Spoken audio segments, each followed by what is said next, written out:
we at here? Fourth row, right-hand side. Hey, Klay. Hello. Phil Barber, Santa Rosa Press, Democrat, slightly to your right. When you guys made that big run in the third quarter, I know that's a team effort, but how much of that impetus came from Draymond and just the energy he was bringing and the way he was pushing the pace for you guys? I mean, Draymond's been special all playoffs. His ability to get the rebound and push the ball and make the right decision is incredible. You've seen it. He's a point guard out there in a power forward's body. And when he goes, we go, you know. And he was tremendous tonight. Front row center. Klay, Mark Medina Perry and his group. Third quarter again, what do you think got you going, especially with how you looked in the first? A couple easy looks from three. And 8 for 22 is not the best percentage, but I'm happy with the looks I got all night. Easy could have been 11 for 22, miss a few easy layups, a couple jumpers. But you can never lose confidence. And that's the reason why, because all it takes is 1 or 2 shots to get going. And luckily I made them in a timely fashion because we needed to, hit a couple 3 balls down to spread the court. Stand up, left-hand side here. Yeah, hi, Klay. Ryan Leong with Associated Press Radio. Do you feel this was a win that it was a win out of experience? I mean, the Blazers have some good players, but you guys have been here throughout the years and been in situations like this. You can definitely credit it to experience. I mean, when you play in 100-plus playoff games, I'm not gonna say it feels normal, but it feels like you've been there before. And even being down 8 with 6 minutes left, we knew the game was far from out of reach. And that lineup, me, Andre, Steph, and Draymond logged a lot of minutes of basketball together, and then throw Kevon Looney in there, who was special tonight. That's a mini death lineup in itself. Fifth row, left-hand side. Tim Kawakami, The Athletic. Warriors announced right before the game, they might have told you before that Kevin is going to be out for at least another week, reevaluated in a week. That takes him pretty deep in this series, if not to the end of it. Does it change your approach? Does it change the way you think about this series and anything beyond it, knowing that he's in question? Well, we miss him.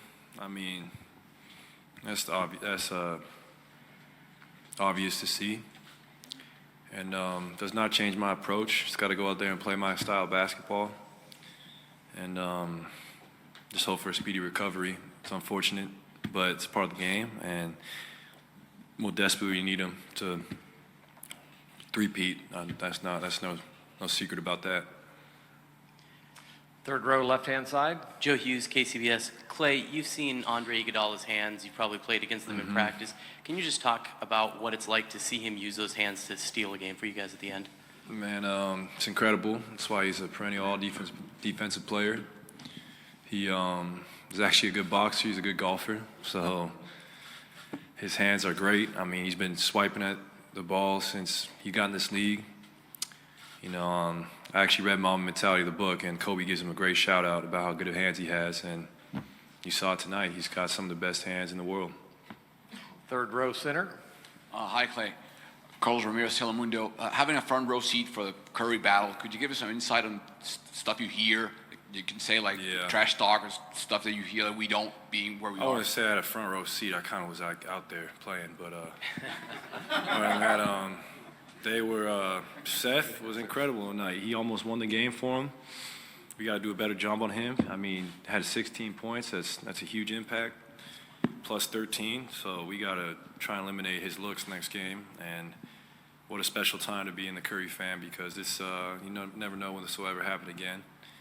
And I'm enjoying it because I know how hard they work. So I'm definitely enjoying it. Final question, fourth row center. Yeah, Tony Harvey, Sacramento Observer.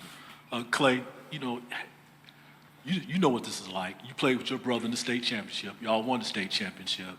So when you do see things like that, I mean, generally, for the love, for the competition, do it, that spark and that fire make you a better person, a better player, playing against your sibling like that? It does. I mean, growing up, you don't play against anyone harder than your brother. So it's probably just like being in the backyard for both of them. And like I said before, such a great time for the NBA and for them. I mean, the Gasol brothers never really got to face off each other like that in the West Finals, but the Currys are, and there's been a lot of brothers in the history of the game, but to see them going head the first time ever in the West Finals, it's incredible, and it'll be a story that'll be forever told, especially in the Bay Area, and I'm happy for both them because I know how hard they work, and you got a great memory because I really did enjoy playing my brother as well. Great, thank you. Steph's on his way in.